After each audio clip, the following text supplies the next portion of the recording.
आज मैं एक्सप्लेन करूंगा 2007 में आई एक हाइस्ट मूवी इनसाइड मैन का दूसरा part inside man most wanted को, जो 2019 में आई थी।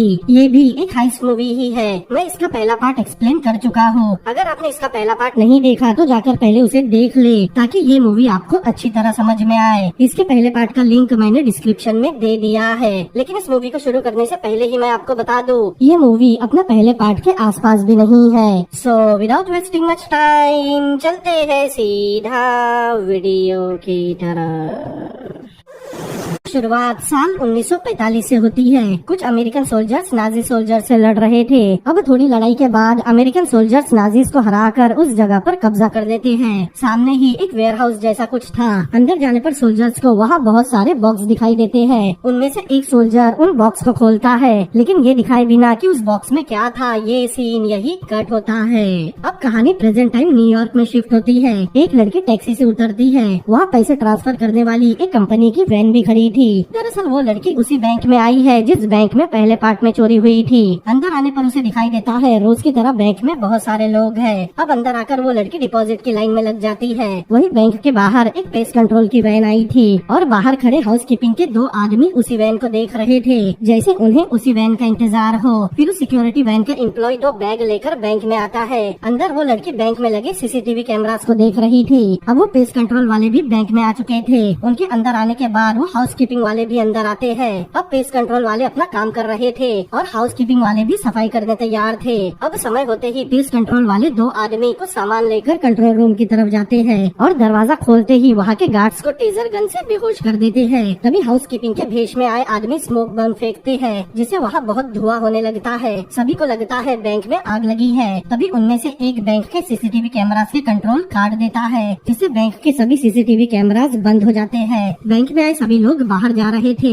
बैंक के गेट पर एक लेडी ऑफिसर सभी को शांति से बाहर जाने बोल रही थी। अब थोड़ी देर बाद टैक्सी से आई लड़की अपने बैग में से गन निकालती है और गेट पर खड़ी लेडी ऑफिसर बैंक का गेट बंद कर देती है। अब बाकी लोग भी अपनी अपनी गन लेकर सभी लोगों को हॉस्टेज बनाने लगते हैं। सभी लोगों ने एक खास मास्क पहना था। पूरे बैंक में अफरा तफरी थी। जब तक किसी को कुछ समझ आता तब तक रॉबर्ट्स ने बैंक पर कब्जा कर लिया था। उन लोगों ने गार्ड्स और आम लोगों को भी पकड़ लिया है। फिर हमें एक हॉस्पिटल दिखाया जाता है। वहाँ एक आदमी ने नर्स को हॉस्टेज बना रखा था। इस सिचुएशन को हैंडल करने पुलिस नेगोशिएटर रेमी को बुलाया गया था। एक ऑफिसर उसे बताता है उस आदमी को नर्स ने मॉर्फिन दिया था। वो बेहोश होने वाला है। उसके बेहोश होने तक उन्हें किसी तरह उस आदमी का ध्यान भटकाना होगा। अब रेमी उस आदमी के सामने आता है। वो आदमी कभी भी उस नर्स को मार सकता था, लेकिन रेमी बड़ी चालाकी से उससे बातें करने लगता है और कुछ ही देर में वो आदमी मॉर्फिन की वजह से बेहोश हो जाता है। फिर हमें ब्राइन नाम की एक FBI ऑफिसर दिखाई जाती है। ब्राइन नए ऑफिसर्स को नेगोशिएशन पढ़ा रही थी। यहाँ वो पहली मूवी की चोरी और उसे हैंडल करने वाले ऑफिसर कीथ का भी जिक्र करती है। तभी उसका असिस्टेंट अंश आकर उसे बताता है FBI डायरेक्टर और डिस्ट्रिक्ट अटर्नी उसे ढूंढ रहे हैं। लेकिन तभी वो दोनों उसके क्लास में आ जाते हैं। वो ब्राइन को बताते हैं न्यूयॉर्क के एक बैंक में चोरी हो रही है। पहले तो ब्राइन इस बात को सीरियसली नहीं लेती, क्योंकि ये लोकल पुलिस का काम है। लेकिन उसे पता चलता है ये वही बैंक है जहाँ पहले पार्ट में भी चोरी हुई है, वो भी ठीक इसी तरह लोगों को हॉस्टेज बनाकर। इसीलिए अब ये केस FBI का भी है।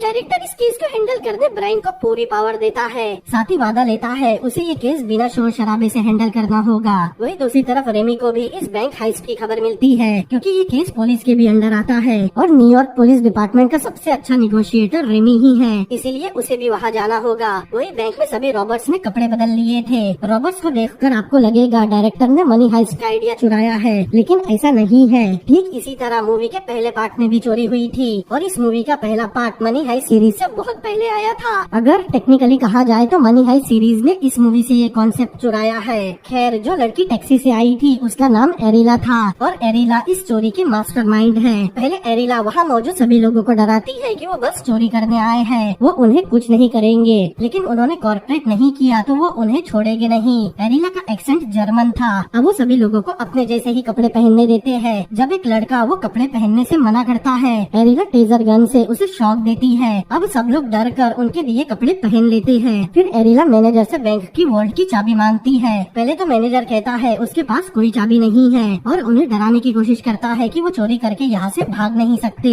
लेकिन उनमें से एक आदमी उसे पंच मारकर उसे जान से मारने की धमकी देता है। तब मैनेजर उन्हें वॉल्ट की चाबी दे देता है। फिर एरिला अपने 2 आदमियों के साथ उसे वॉल्ट में लेकर आती है। दरअसल इस गेट के बाद वॉल्ट का दरवाजा मैनेजर के फिंगरप्रिंट से खुलता था। उस वॉल्ट के अंदर केज में बहुत सारा गोल्ड रखा हुआ था। मैनेजर को लगता है वो इस गोल्ड को बाहर नहीं ले जा सकते क्योंकि वो गोल्ड बहुत ज्यादा था। लेकिन एरिला उसे कोने में बना केज खोलने कहती है। मैनेजर कहता है उस केज में कुछ नहीं है, लेकिन फिर भी वो मैनेजर से उस केज को खुलवाते हैं। मैनेजर बोल रहा था ये केज कई दशकों से बंद है, बल्कि वो भी इस केज में कभी नहीं आया। केज के अंदर किसी चीज को ढक कर रखा गया था। मैनेजर को भी नहीं पता वो क्या चीज है। तब उनमें से एक उस चीज के ऊपर से कपड़ा हटाता है और यहाँ हमें पता चलता है ये वही बॉक्स है जो मूवी की शुरुआत मतलब 1945 में अमेरिकन सोल्जर्स ने जीते थे। उन बॉक्स के अंदर बहुत सारा नाजी गोल्ड था। उस सोने को देखकर वो आदमी इमोशनल हो जाता है क्योंकि वो उनके देश का गोल्ड है। मतलब ये आदमी भी नाजी सपोर्टर है।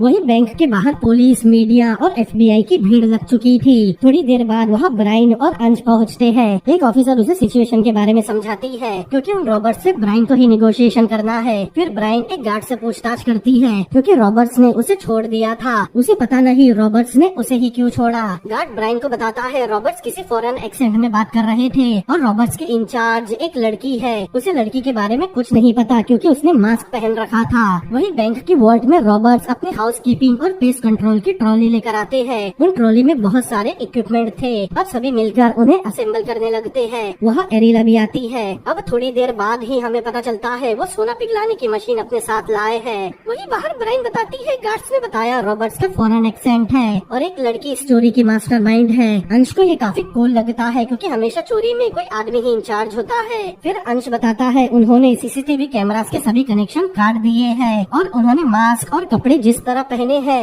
ब्राइन को लगता है ये रॉबर्ट 2006 में हुई चोरी की कॉपी कर रहे हैं। अब थोड़ी देर बाद वहाँ रेमी आता है। ब्राइन और रेमी पहली बार मिल रहे थे। ब्राइन FBI की निगोशिएटर है और रेमी न्यूयॉर्क पुलिस डिपार्टमेंट का। ब्राइन को लगता है रेमी ने बस कुछ लोगों को ही बचाया होगा, लेकिन उसने अब तक 56 हॉस्टेजेस को बचाया है। ये जानकर ब्राइन काफी इम्प्रेस होती है। रेमी का मिजाज बहुत लाइट और हंसी मजाक करते रहने का है और ब्राइन हमेशा सीरियस रहती है, लेकिन इस केस पर दोनों को साथ में काम करना है। वही अंदर एरिला सेफ्टी डिपॉजिट बॉक्स नंबर 392 खोलती है। पहले पार्ट में चोरी की सारी प्लानिंग इसी बॉक्स को लूटनी हुई थी। फिर एरिला उसमें चेन, फोटो, एक लेटर और कोई डायरी रखती है। फिर वो खुद से अमेरिकन एक्सेंट में कहती है उसे ये चोरी बस एक बार और करनी है। मतलब एरिला अमेरिकन ही है। वो जानबूझकर हॉस्टेजेस और गार्ड के सामने फॉरेन एक्सेंट में बात कर रही थी ताकि पुलिस और FBI का ध्यान भटका सके।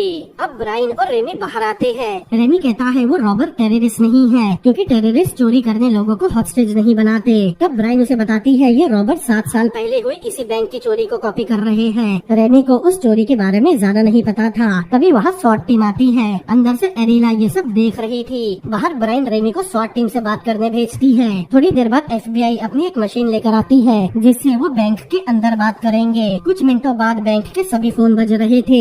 एरिला जाकर फोन पिकअप करती है। एरिला जर्मन लैंग्वेज में बात कर रही थी। ब्राइन ट्रांसलेटर को बुलाने कहती है, लेकिन रेमी कहता है उसे इंग्लिश आती है क्योंकि न्यूयॉर्क में चोरी करने तुम्हें इंग्लिश आनी ही चाहिए। रेमी कहता है उन्हें एरिला से इंग्लिश बुलवाना होगा। अब रेमी उससे बात करता है। रेमी उससे बहुत इत्मीनान से बात कर रहा था। वो बताता है उन्होंने बैंक के सभी कॉल उनकी तरफ फॉरवर्ड कर दिए हैं। अब वो किसी को भी कॉल करेगी तो वो कॉल उन्हें ही आएगी। तब एरिला जर्मन लैंग्वेज में उससे पानी भिजवाने कहती है।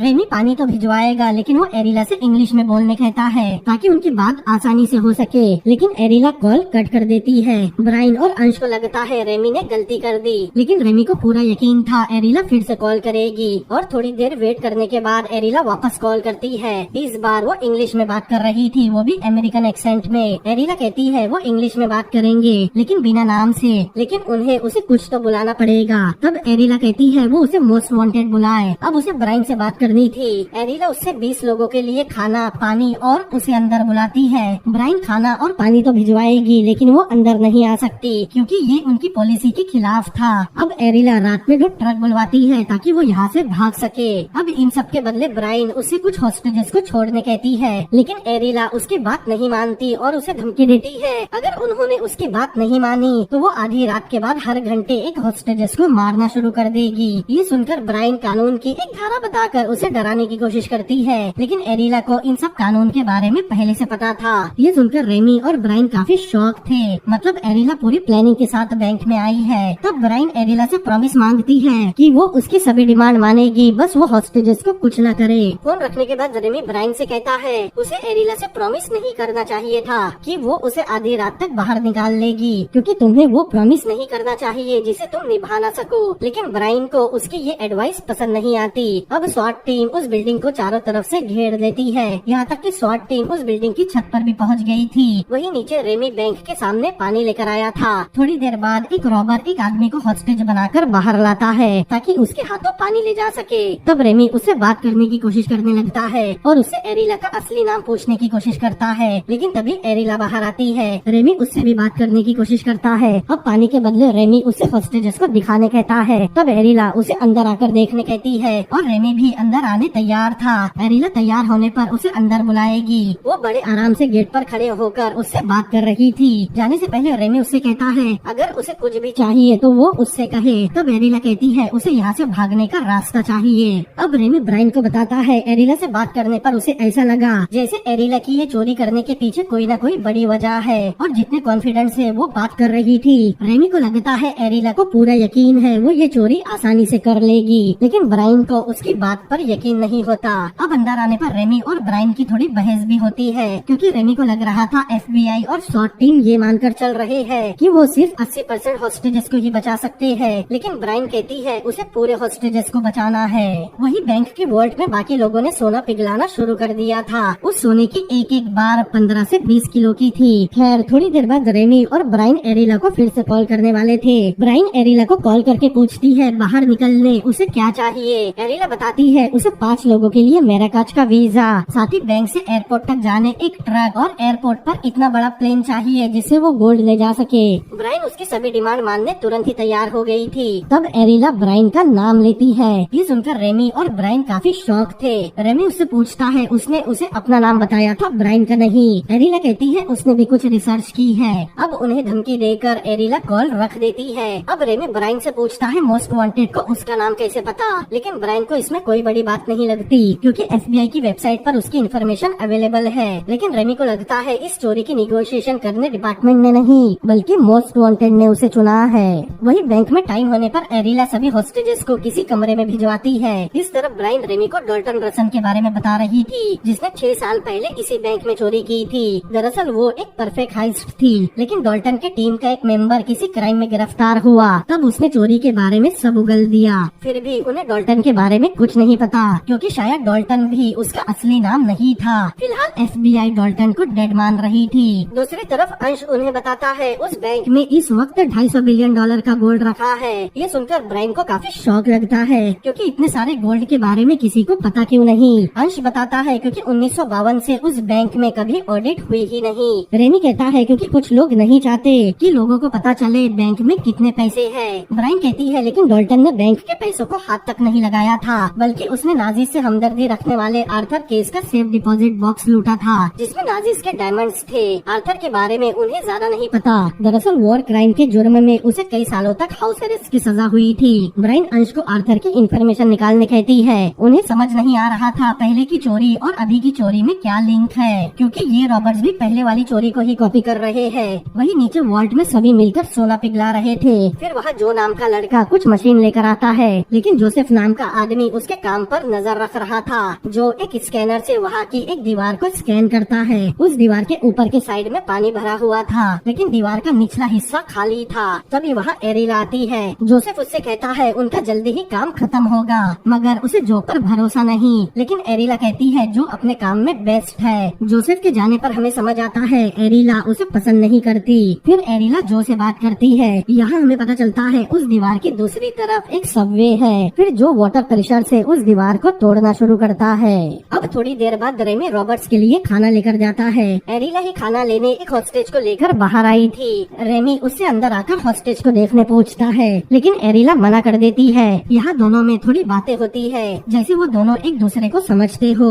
अब रेमी ब्रायन के पास आता है। उसे अफसोस था कि वो अंदर नहीं जा पाया। अब उनके पास टाइम बहुत कम है। तभी अंश उन्हें बताता है आर्थर केस की 1 महीने पहले मौत हो गई थी, लेकिन उसका डिटरिच केस नाम का एक बेटा है। वो बर्लिन में एक बैंक चलाता है, लेकिन डिटरिच केस किसी नाजी ऑर्गेनाइजेशन का भी मेंबर है। ये सुनकर ब्रायन को लगता है ये रॉबरी कॉपी नहीं है, बल्कि दोनों रॉबरी एक दूसरे से कनेक्टेड है। उनका शक सीधे आर्थर के बेटे डिटरिच पर ही जाता है, क्योंकि उसका बाप मरा, उसके डायमंड भी गए। मतलब ये रॉबरी शायद डिटरिच केस ही करवा रहा हो। रेमी को समझ आता है, इसीलिए उसे मोस्ट वांटेड इतनी कॉन्फिडेंट लग रही थी, लेकिन उन्हें भी अभी ज्यादा कुछ नहीं पता, इसीलिए वो अंश को और इन्फॉर्मेशन निकालने कहती है। दूसरी तरफ जो उस दीवार में गड्ढा कर रहा था ताकि उनके बाहर जाने का रास्ता मतलब टनल बना सके, और बाकी लोग सोने को पिघलाकर उसकी रॉड बना रहे थे। अब कुछ घंटों बाद रात हो जाती है और FBI 2 आर्मर ट्रक लेकर आए थे। फिर ब्रायन एरिला को कॉल करके पूछती है उसे और क्या चाहिए।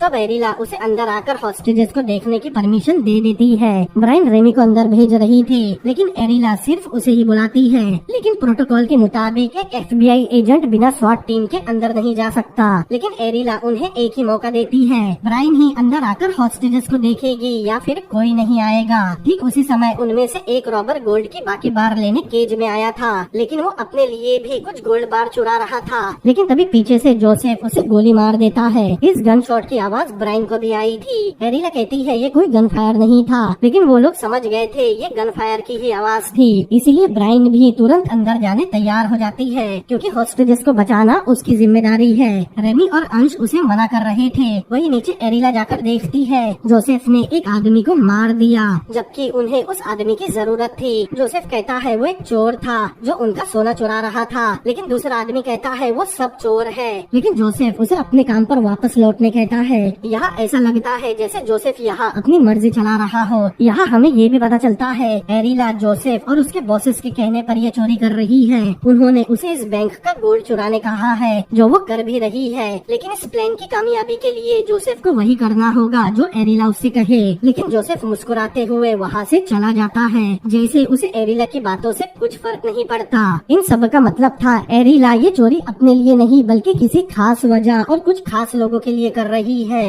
वही ब्रायन तैयार होकर बैंक के बाहर आती है। रेमी को उसकी काफी फिक्र हो रही थी। वो उसे समझा रहा था अंदर उसे रहना कैसे है, बात कैसी करनी है। अब थोड़ी देर बाद बैंक का गेट खुलता है। फिर ब्रायन के अंदर जाते ही दरवाजा बंद हो जाता है और रेमी तुरंत उनकी वैन में वापस लौटता है, क्योंकि उन्होंने ब्रायन के कपड़ों में कैमरा और माइक लगा रखा था, जिससे अब वो अंदर देख पा रहे थे। ब्रायन को बैंक में देखकर रेमी को लगता है ब्रायनी को नहीं बल्कि उसे अंदर होना चाहिए था। वही अंदर ब्रायन को चेक करके एरिला उसे हॉस्टेजेस से मिलाती है। सब उससे खुद को बचाने बोल रहे थे, लेकिन लोगों से मिलने के बाद एरिला उसे अपने जैसे ही कपड़े पहनने देती है। ब्रायन कहती भी है वो एक FBI एजेंट को हॉस्टेज नहीं बना सकते, लेकिन एरिला एक FBI एजेंट को भी हॉस्टेज बना रही थी। वो ब्रायन के कपड़ों पर लगा कैमरा बंद कर देती है। ये देखकर रेमी को बहुत गुस्सा आता है। अब जैसे ही बाहर स्वॉट कमांडर को इस बारे में पता चलता है, वो अंदर हमला करने की तैयारी कर रहा था, लेकिन ये सुनते ही रेमी जाकर उसे रोकता है और स्वॉट टीम कमांडर को उसके ही ऑर्डर फॉलो करना होगा।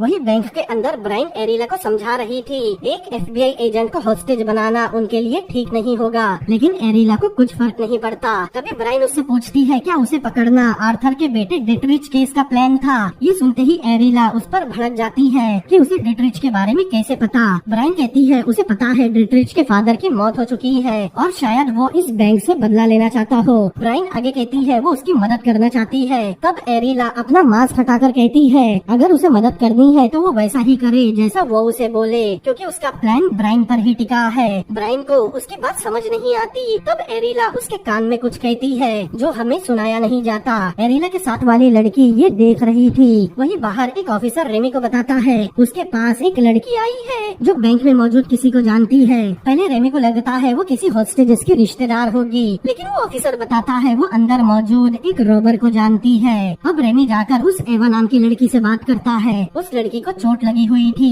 एवा बताती है उसे लगता है उसका बॉबी नाम का एक्स बॉयफ्रेंड भी रॉबर्ट्स में से एक है। रेमी पूछता है वो बॉबी से कब और कैसे मिली थी। एवा बताती है उसने और बॉबी ने कुछ दिन डेट की थी, लेकिन जब वो उसे मारने पीटने लगा वो उससे अलग हो गई। दरअसल बॉबी कई बार रॉबरी की बात करता था, जिसमें उसके साथी जोई ऐसे नाम रखेंगे। उसने कभी बॉबी पर यकीन नहीं किया, लेकिन अब सच में चोरी हो रही है। वो ऑफिसर पूछता है वो बॉबी से मिली कैसे। एवा बताती है वो एक आर्किटेक्चरल स्टूडेंट है, इसीलिए उसके लाइब्रेरी और रिकॉर्ड रूम में जाना आसान है। कुछ महीनों पहले बॉबी उसे इंजीनियर बनकर मिला, लेकिन एक दिन बॉबी कुछ प्लान ढूंढ रहा था। उसने बताया उसे किसी काम के रिसर्च करने के लिए उन प्लान की जरूरत है। वो सब आर्किटेक्चरल प्लान थे, इसीलिए एवा को लगता है वो बैंक से निकलने के लिए टनल खोद सकते हैं। लेकिन रेमी बताता है उसने पहले ही इंजीनियर से बात की है। रॉबर्ट्स बैंक की वॉल्ट से टनल नहीं खोद सकते क्योंकि ये बैंक हॉस्टन नदी से बहुत करीब है। लेकिन एवा बताती है वो सब गलत है, क्योंकि उस बैंक के करीब 1980 में बंद हुई एक सबवे टनल मौजूद है। वो टनल बिल्कुल सूखी है। ये सुनते ही रेमी एवा को FBI वैन में लेकर आता है और वहाँ की एक ऑपरेटर को उस सबवे के बारे में पता करने कहता है। फिर रेमी को अंश बताता है उसने एवा के बारे में पता किया है। वो सच बोल रही थी, वो 2 साल से आर्किटेक्चरल की स्टूडेंट है। फिर अंश रेमी को बैंक की कुछ पुरानी CCTV फुटेज दिखाता है जिसमें एक लड़की बैंक में कई बार आई थी। उसे देखते ही रेमी उसे पहचान जाता है कि ये मोस्ट वांटेड है और फेस रिकॉग्निशन सिस्टम से अंश ने उसके बारे में कुछ पता कर लिया था। उसे एरिला का पासपोर्ट मिला। एरिला के पास US और जर्मनी दोनों देशों की सिटीजनशिप है। फिर रेमी एरिला को कॉल करके ब्रायन को छोड़ने कहता है, लेकिन एरिला नहीं मानती क्योंकि एक FBI एजेंट बाकी हॉस्टेजेस से ज्यादा वैल्यूबल है और इस देश से भागने के लिए ब्रायन उसके बहुत काम आएगी। तब रेमी उसे ब्रायन से बात करवाने कहता है। तभी एरिला को किसी का मैसेज आता है कि पुलिस और FBI को उसके बारे में पता चल चुका है और रेमी ब्रायन को बताता है मोस्ट वांटेड का नाम एरिला है और उन्हें कोई प्लेन नहीं चाहिए बल्कि वो बैंक से टनल खोदकर भागेंगे। उससे बात करने के बाद रेमी अंश को एरिला की और इन्फॉर्मेशन निकालने कहता है। फिर हमें जर्मनी के बर्लिन शहर में नाजीज लोगों का एक अड्डा दिखाया जाता है। वहाँ उन्होंने एक आदमी को किडनैप करके रखा था। इस तरफ एरिला ब्रायन को बैंक के वॉल्ट में लेकर आती है और उसे एक केज में बंद कर देती है। वहाँ से ब्रायन को दिखाई देता है बाकी रॉबर्ट सोना पिघला रहे हैं। ऊपर आते ही एरिला को मैसेज आता है। स्वाट टीम छत से अंदर आने की कोशिश कर रही है और यही मैसेज नीचे जोसेफ को भी आया था। अब ऊपर से 2 स्वाट टीम के सोल्जर अंदर आने की कोशिश कर रहे थे, लेकिन तभी वहाँ जोसेफ आ जाता है। जोसेफ और उन सोल्जर्स की फाइट होती है, लेकिन जोसेफ उन दोनों से ज्यादा तगड़ा था। वो उन दोनों को पकड़कर नीचे लाता है। एरिला उसे पूछती है क्या उन लोगों को रेमी ने भेजा है, लेकिन उन्हें रेमी ने नहीं बल्कि उनके कमांडर ने ये ऑर्डर दिया था। अब एरिला वीडियो कॉल करके रेमी पर भड़कती है। ये देखकर रेमी बहुत हैरान था क्योंकि उसने उन स्वाट सोल्जर को नहीं भेजा। अब उन लोगों को सबक सिखाने जोसेफ उन दोनों सोल्जर को गोली मार देता है। रेमी दौड़कर बैंक के गेट के सामने आता है क्योंकि जोसेफ ने उन दोनों को बाहर फेंक दिया था, लेकिन उन्होंने सोल्जर्स को मारा नहीं बल्कि उनके पैर में गोली मारी। रेमी जोसेफ से कहता है उनके ट्रक और प्लेन रेडी है, वो सोना ले और यहाँ से चले जाए। फिर वो वैन में आकर एरिला से कहता है उसने स्वाट टीम को नहीं भेजा। एरिला को ये पता था। तब रेमी उससे पूछता है उसका काम हुआ या नहीं। एरिला को उसकी बात समझ नहीं आती। तब रेमी उससे पूछता है क्या उनकी टनल अभी तक बनी नहीं। ये सुनकर एरिला हैरान थी, लेकिन एरिला उस पर भड़कते हुए कहती है आधे घंटे बाद वो हॉस्टेजेस के साथ बाहर आएगी और वो ट्रक से एयरपोर्ट जाएंगे। तब रेमी उसकी बात मान जाता है क्योंकि उसे किसी भी हालत में हॉस्टेजेस और ब्रायन को सेफ रखना है। अब रेमी उससे पूछता है पिछली बार वो जर्मनी में डिट्रिच केस से कब मिली थी। ये सुनकर एरिला काफी हैरान थी, लेकिन तभी रेमी पूछता है डॉल्टन रसल का क्या हुआ जिसने पिछली बार इस बैंक में चोरी की थी। तब एरिला शांत होकर कहती है FBI के मुताबिक डॉल्टन मर चुका है, लेकिन रेमी उससे सीधे पूछता है वो यहाँ क्या कर रही है। एरिला कहती है वो सोना चुराने आई है, लेकिन रेमी को उस पर यकीन नहीं होता, इसीलिए एरिला कॉल कट कर देती है। अब कहानी फ्लैशबैक में जाती है। एक रात एरिला सो रही थी, लेकिन कुछ लोग उसके घर में घुस आते हैं। एरिला उनसे फाइट करने की कोशिश करती है, लेकिन उन लोगों ने किसी डेविड नाम के आदमी को पकड़ लिया था। उन आदमियों में जोसेफ भी है। तभी वहाँ उनका बॉस आता है और यहाँ हमें पता चलता है डेविड और कोई नहीं बल्कि डॉल्टन रसल है, जिसने पिछले पार्ट में उस बैंक में चोरी की थी। अब उन गुंडों का बॉस जोसेफ के हाथों डॉल्टन को बर्लिन भिजवा देता है। एरिला पूछ रही थी उन्हें क्या चाहिए और यहाँ हमें पता चलता है एरिला डॉल्टन की बहन है और ये आदमी आर्थर केस का बेटा डिट्रिच केस है। उसके बाप की मौत हो गई। अब बदला लेने और डॉल्टन को छोड़ने के बदले डिट्रिच केस ने एरिला के हाथों ये चोरी प्लान की। मतलब एरिला अपने भाई डॉल्टन को बचाने ये चोरी कर रही है। दूसरी तरफ सिटी के पुराने मैप में एवा दिखाती है 1844 में वहाँ एक टनल बनी थी। सब उस टनल को भूल गए थे, लेकिन 1980 में सबवे बनाते समय वो टनल फिर से मिली। अंश बताता है, लेकिन उस टनल को बहुत पहले ही सील कर दिया गया। अब बैंक में एक खास हिस्से से खोदा जाए तो उस टनल तक पहुंच सकते हैं। अगर उन्होंने टनल खोदने में थोड़ी भी गलती की तो नदी का पानी उस टनल में भर जाएगा। वही दूसरी तरफ जो ने टनल खोद ली थी और वहाँ पानी भी नहीं आया, मतलब वो इस टनल से भाग सकते हैं। लेकिन ये सुनते ही जोसेफ जो को मार देता है। वहाँ एरिला भी आती है, लेकिन कुछ नहीं कर पाती। लेकिन वो समझ गई थी जोसेफ का कुछ और ही प्लान चल रहा है, क्योंकि हर बंदे का काम खत्म होते ही वो उन्हें मार रहा था। एरिला की फ्रेंड को पुलिस से ज्यादा जोसेफ से डर लग रहा है, लेकिन एरिला उसे यकीन दिलाती है वो सब संभाल लेगी। फिर जोसेफ ब्राइन को देखता है। ब्राइन उसे ऑफर देती है अगर वो उसका साथ दे तो वो उसकी सजा कम करवा सकती है। लेकिन जोसेफ अपना मास्क हटाकर अमेरिका देश को गालियाँ देता है। उसके मुताबिक अमेरिका के पास जितना भी गोल्ड है वो सब उन्होंने दूसरे देशों से चुराया है, जो कि सच भी है, और वो एक एक करके उनका सारा गोल्ड चुरा लेंगे, जिसके बाद अमेरिका बर्बाद हो जाएगा। मतलब जोसेफ भी एक पक्का नाजी है। वो अमेरिका और बाकी देशों से नफरत करता है।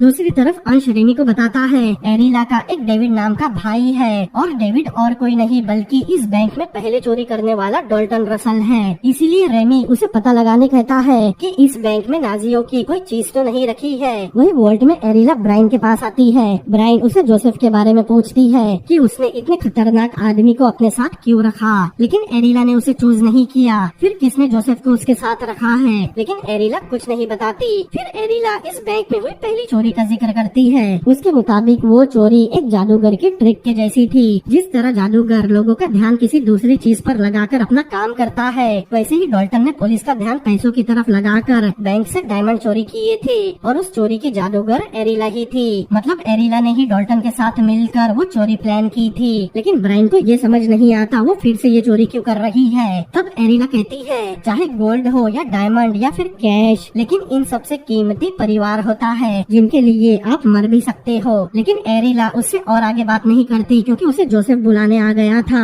अब एरिला और जोसेफ मिलकर एक तिजोरी के गेट पर बम लगा रहे थे। वही बाहर अंश ने पता लगा लिया था सन 1945 वर्ल्ड वॉर 2 के दौरान अमेरिकन सोल्जर्स ने बहुत सारे गोल्ड पर कब्जा किया था। तभी वहाँ इस गवर्नमेंट बैंक का एक बड़ा ऑफिसर आता है। उस आदमी से रेमी कंफर्म करता है कि इस बैंक की वॉल्ट में नाजियों का गोल्ड रखा है। इस बात के कंफर्म होते ही रेमी और अंश काफी शॉक थे। अब उनके सामने सब चीजें क्लियर हो रही थी। जैसे आर्थर केस नाजियों का सपोर्टर था। डॉल्टन की इस बैंक में चोरी करने के बाद ये बात सामने आ गई और आर्थर केस को हाउस अरेस्ट कर लिया गया। 1 महीने पहले उसकी मौत हुई और उसका बेटा डेट्रिच केस भी नाजी सपोर्टर है। अपने बाप का बदला लेने और नाजियों का गोल्ड वापस लेने उसने डॉल्टन रसल को ढूंढकर उसकी बहन एरिला को ये चोरी करने मजबूर किया, ताकि उसे नाजियों का गोल्ड भी मिल जाए और वो डॉल्टन से बदला भी ले सके। इस तरफ एरिला वॉल्ट के ऊपर बने एक कमरे में आती है जहाँ बंद पड़ी पाइपलाइन थी। एरिला वहाँ कुछ चीजें छुपा देती है। नीचे एरिला की फ्रेंड ब्राइन को एक फोन देकर बताती है उस फोन में जर्मनी का सिम लगा है। अगर एरिला को इस चोरी के बीच कुछ भी हो जाता है तो उसे इस फोन को ऑन करके उसमें दिए इंस्ट्रक्शन फॉलो करने होंगे। इतना बताकर एरिला की फ्रेंड चली जाती है। वही बाहर अब मीडिया और FBI रॉबर के बाहर आने का वेट कर रहे थे। अंश रेमी से पूछता है उसे क्या लगता है कि एरिला बैंक में चोरी क्यों कर रही है। रेमी का अंदाजा था एरिला ने किसी के ऑर्डर पर ये चोरी प्लान की है। वही एरिला टनल में बम लगा रही थी। तभी वहाँ उसकी फ्रेंड आती है। उनकी बातों से हमें पता चलता है एरिला ने भी एक अलग प्लान बना रखा है। अब एरिला जोसेफ से बात करते हुए उसे गोल्ड के सेल के पास लेकर आती है और उसे धक्का देकर सेल में बंद कर देती है। उसने जोसेफ की गन भी चुरा ली थी। तब जोसेफ उसे धमकी देने लगता है कि अगर एरिला उसके बॉस के पास जोसेफ के बिना पहुंची तो वो उसके भाई डॉल्टन को मार देगा।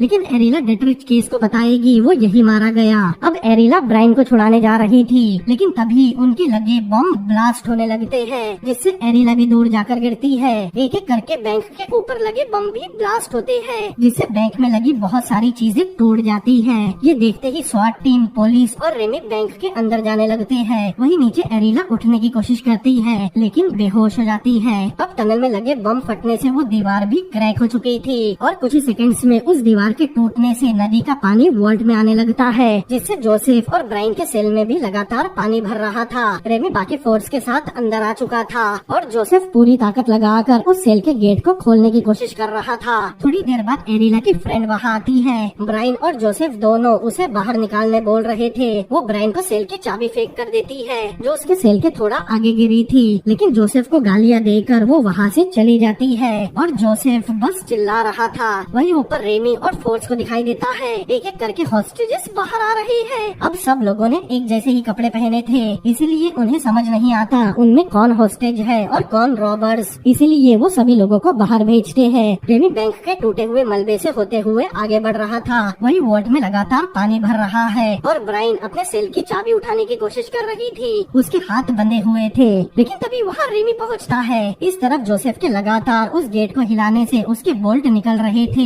रेमी तुरंत वो चाबी उठाकर ब्राइन को बाहर निकालने लगता है, लेकिन चाबी गेट में लगाते ही पीछे से उस पर जोसेफ हमला कर देता है। अब यह जोसेफ और रेमी के बीच फाइट शुरू होती है, लेकिन जोसेफ रेमी पर भारी पड़ रहा था। वो रेमी को डुबोकर मारने लगता है, लेकिन ब्राइन किसी तरह चाबी घुमाकर अपना सेल खोलती है। फिर बाहर आकर जोसेफ के सिर पर उस सोने की ईंट से हमला कर देती है। अब जिस सोने को जोसेफ लेने आया था उसी से वो मारा जाता है। फिर दोनों बाहर आकर वर्ल्ड का गेट बंद कर देते हैं। रेमी ब्राइन से एरिला के बारे में पूछता है, लेकिन ब्राइन के मुताबिक उसके बचने का कोई चांस नहीं। थोड़ी देर बाद रेमी और ब्राइन बाहर बैठे थे, तभी वहाँ ब्राइन का सीनियर आता है। दरअसल ब्राइन FBI की पॉलिसी के खिलाफ बैंक में गई थी, इसीलिए ब्राइन का सीनियर उसका प्रमोशन रोक देता है। ये सुनकर ब्राइन बहुत अपसेट हो जाती है। थोड़ी देर बाद डिस्ट्रिक्ट अटर्नी और ब्राइन का बॉस मीडिया में बयान देते हैं कि सभी हॉस्टेजेस सेफ है और FBI SWAT टीम और पुलिस फोर्स की वजह से सभी रॉबर्ट्स मारे गए और कोई भी गोल्ड चोरी नहीं हुआ। वो ऐसा इसीलिए बोल रहे थे क्योंकि वो नाजी गोल्ड रिकॉर्ड में एग्जिस्ट ही नहीं करता। थोड़ी देर बाद रेमी वैन में आता है, लेकिन वहाँ एवा नहीं थी। दरअसल उन्होंने उसे रुकने बोला था, लेकिन एवा अपने साथ लाई सभी मैप लेकर चली गई। एक पुलिस ऑफिसर को इसमें कोई बड़ी बात नहीं लगती, लेकिन रेमी को दिखाई देता है उनके व्हाइट बोर्ड पर 392 नंबर लिखा हुआ है, जो शायद एवा ने लिखा होगा। अंश बताता है 392 उस सेफ डिपॉजिट बॉक्स का नंबर है जिसे डॉल्टन ने लूटा था। रेमी तुरंत उस बैंक के हेड के साथ उस बॉक्स के पास आता है, क्योंकि उसके पास सेफ डिपॉजिट बॉक्स की चाबी थी। उस बॉक्स में एक सोने का बार, एक डायरी जिसमें एरिला ने लिखा था वो ये चोरी डॉल्टन को बचाने कर रही है, और एक फोटो थी जिसमें डॉल्टन, एरिला और एवा की भी फोटो थी। मतलब एवा भी डॉल्टन की बहन है, और एवा को रेमी के पास भेजना भी एरिला का ही प्लान था, ताकि पुलिस को लगे उन्हें सब पता चल चुका है और वो जीत चुके हैं। वही बाहर ब्राइन वो फोन निकालती है जो एरिला की फ्रेंड ने उसे दिया था। ब्राइन के वहाँ से जाने पर एवा उसे जाते हुए देख रही थी। उसे लगी चोट भी नकली थी। अब हमेशा की तरह पुलिस सभी हॉस्टेजेस से पूछताछ कर रही थी, क्योंकि उन्हें पता था हॉस्टेजेस के साथ 2 रॉबर भी बाहर निकले। पुलिस को पता था उनमें से 2 रॉबर है, लेकिन पुलिस के पास कोई प्रूफ नहीं था। उनमें से कुछ लोग विदेशी थे, इसीलिए रेमी का बॉस उन्हें छोड़ने बोल रहा था। लेकिन रेमी के मुताबिक 2 रॉबर हॉस्टेजेस के साथ बाहर आए हैं, वो उन्हें ऐसे ही छोड़ नहीं सकते। लेकिन उसके बॉस के मुताबिक रॉबर्स कुछ भी चुरा नहीं पाए, क्योंकि टनल कोलैप्स हो गई थी और बाकी हॉस्टेजेस पर FBI नजर रखने वाली है। इसीलिए फिलहाल उन्हें सभी हॉस्टेजेस को छोड़ना होगा। ये सुनकर रेमी को बहुत गुस्सा आता है, लेकिन वो कुछ कर भी नहीं सकता था। अब अगली सुबह रेमी बैंक में आता है। वहाँ वर्कर्स बैंक के टूटे हुए सामान को जमा कर रहे थे। फिर बाहर ले जाकर सभी कबाड़ को कचरे के ट्रक में फेंक दिया जाता है। अगले दिन रेमी एक रेस्टोरेंट में बैठा एरिला की छोड़ी चीजों की फोटो देख रहा था। उसमें एक बुक के पेज की भी फोटो थी, जिसमें एरिला ने अंडरलाइन करके रखा था। तभी वह रेमी का कलीग आता है। उसे उस बुक की लाइन के बारे में पता था। दरअसल वो हेलमेट की एक पहेली थी जिसका मतलब मौत होता है। रेमी को कुछ समझ नहीं आ रहा था आखिर ये सब हुआ क्या। तभी उसे एक फोटो दिखाई देती है जो उन गोल्ड्स बार पर भी बनी थी। उसे देखकर रेमी समझ जाता है कि आखिर चोरी हुई कैसे। फिर रेमी और उसका कलीग बैंक में आते हैं। क्लीनर स्टाफ ने पूरा बैंक क्लीन कर दिया था। ये देखकर रेमी सब समझ जाता है। उसके कलीग को लग रहा था सफाई करना क्लीनर स्टाफ का काम होता है, लेकिन रेमी उसे समझाता है उन रॉबर्ट्स ने गोल्ड्स के बार को बैंक की अलग अलग चीजों में बदला, क्योंकि बैंक की बहुत सारी चीजें पीतल की बनी थी। रॉबर्ट्स ने बैंक में ब्लास्ट भी इसीलिए किया ताकि सबको लगे वो गोल्ड नहीं बस ब्लास्ट हुआ मलबा है। रेमी उसे क्लीनर स्टाफ के बारे में पता लगाने कहता है, क्योंकि उसे उनके बारे में कुछ पता नहीं चलेगा, क्योंकि वो सभी सफाई कर्मचारी भी रॉबर्ट्स ही थे। यहाँ हमें फ्लैशबैक के जरिए दिखाया जाता है रेमी बिल्कुल सही है। रॉबर्ट सोना पिघलाकर बैंक की चीजें बना रहे थे, जैसे दरवाजे, खिड़कियाँ। फिर ब्लास्ट के बाद बड़ी सफाई से क्लीनर क्रू उनके सामने से वो सोना ले गए, क्योंकि एरिला को पता था सफाई कर्मचारी जो चोरी के बाद वहाँ आए हैं उन पर कोई शक नहीं करेगा। फिर रेमी वॉल्ट में आता है। उसके कलीग को भी लग रहा था रॉबर्ट्स चोरी करने में फेल हो गए, क्योंकि टनल कोलैप्स हो गई। लेकिन रेमी बताता है टनल कोलैप्स करवाना और उन्हें एवा के जरिए टनल के बारे में बताना सब एरिला का ही प्लान था। वो चाहती थी सब यही सोचे उनकी चोरी फेल हो गई। तभी रेमी को वॉल्ट की छत पर एक ढक्कन दिखाई देता है। उसके ऊपर जाने पर वहाँ ऑक्सीजन, कपड़े, साथ ही बहुत सारी चीजें भी थी। मतलब हर समय एरिला इस स्टोरेज रूम में ही थी। फिर एरिला क्लीनर क्रू के साथ बड़ी आसानी से बाहर चली गई। तभी रेमी को ब्राइन का मैसेज आता है, वो उसे 10 बजे कहीं बुला रही थी। अब रात में ब्राइन किसी पोर्ट पर आती है। वहाँ पहले से एक वैन खड़ी थी। इस जगह की इंफॉर्मेशन ब्राइन को उस फोन से ही मिली थी, लेकिन वैन का गेट कोड लॉक से बंद था। तभी ब्राइन को उस फोन पर एक मैसेज आता है जिसमें वैन के गेट का पासवर्ड था। कोड डालते ही वैन खुल जाती है। वैन के अंदर बहुत सारे बॉक्स रखे थे। ब्राइन देखती है उन बॉक्स में बैंक से चुराया हुआ गोल्ड है। ब्राइन उन गोल्ड को देख ही रही थी, लेकिन तभी वहाँ कोई और भी आता है। वह डिट्रिच केस अपने आदमियों के साथ आया था। ब्राइन समझ जाती है डिट्रिच से डील करने एरिला ने उसे यहाँ भेजा है, क्योंकि डिट्रिच केस को ब्राइन का नाम पता था। ब्राइन उसे एरिला के भाई डॉल्टन के बारे में पूछती है। डिट्रिच कहता है वो बर्लिन में है। डिट्रिच का एक आदमी उस गोल्ड को चेक कर रहा था। डिट्रिच को एरिला बहुत ब्रिलियंट लग रही थी, क्योंकि उसे लग रहा था एरिला मर चुकी है। यहाँ हमें पता चलता है एरिला और डॉल्टन ने पहली मूवी में चोरी किए डायमंड्स को भी डोनेट कर दिया था। डिट्रिच का आदमी कंफर्म करता है वो असली गोल्ड है। अब थोड़ी देर बात करने के बाद ब्राइन डिट्रिच को बर्लिन कॉल करने कहती है, ताकि उसके आदमी डॉल्टन को छोड़ दे। तब डिट्रिच बर्लिन में अपने आदमियों को कुछ मैसेज करता है। अब यह डिट्रिच ब्राइन को कुछ ज्ञान देकर जाने लगता है, लेकिन ब्राइन उसे रोकते हुए कहती है उसके लिए एक सरप्राइज है। और तभी दोनों तरफ से पुलिस वहाँ आती है। यहाँ ब्राइन और डिट्रिच के आदमियों के बीच गोलीबारी होती है, लेकिन अंत में डिट्रिच और उसके आदमी पकड़े जाते हैं। ब्राइन कहती है एरिला उसे कभी भी गोल्ड हथियाने नहीं देती, लेकिन डिट्रिच कहता है वो भी कभी उसके भाई को जिंदा नहीं छोड़ने वाला था। तब ब्राइन को समझ आता है शायद डॉल्टन मर चुका है। तभी वहाँ ब्राइन का सीनियर आकर उसकी तारीफ करता है। फिर वहाँ रेमी आता है। ब्राइन उससे माफी मांगती है, क्योंकि उसने इस बारे में उसे पहले नहीं बताया। दरअसल एरिला ने उसे इशारों में बोल दिया था अगर वो कॉर्पोरेट करे तो वो उसे डिट्रिच केस देगी। बाद में उसे समझ आया एरिला ने अपने भाई की जिंदगी के बदले गोल्ड की डील की है। दरअसल एरिला ने बैंक में पहले ही उसे अपने प्लान के बारे में बता दिया था। एरिला को ब्राइन पर पूरा भरोसा था कि वो डिट्रिच केस को पकड़ लेगी, लेकिन अब उसे इन सब से कोई फर्क नहीं पड़ता, क्योंकि उसे लग रहा था एरिला और डॉल्टन दोनों ही मर चुके हैं। लेकिन रेमी उसे बताता है एरिला अभी तक जिंदा है। दरअसल उसके मुताबिक एरिला पहले से जानती थी डिट्रिच केस डॉल्टन को कभी नहीं छोड़ेगा, इसीलिए उसने अपने भाई को बचाने का भी पहले से ही प्लान बना लिया था। अब रेमी उसे अपनी थ्योरी सुनाने ले जाता है। वही दूसरी तरफ एरिला बर्लिन में उस कैफे के पास गन के साथ पहुंचती है, जहाँ डिट्रिच केस ने उसके भाई डॉल्टन को किडनैप कर रखा है। और यहाँ ये मूवी भी एंड होती है। तो दोस्तों कैसी लगी आपको ये मूवी, मुझे कमेंट करके जरूर बताएं। अगर ये वीडियो आपको पसंद आया हो तो इस वीडियो को लाइक करें, अपने दोस्तों के साथ शेयर करें, और ऐसी ही अमेजिंग मूवीज के एक्सप्लेनेशन देखने के लिए मेरे चैनल को सब्सक्राइब करें। तो मिलते हैं अगली बार किसी और अमेजिंग मूवी के एक्सप्लेनेशन के साथ। Peace out.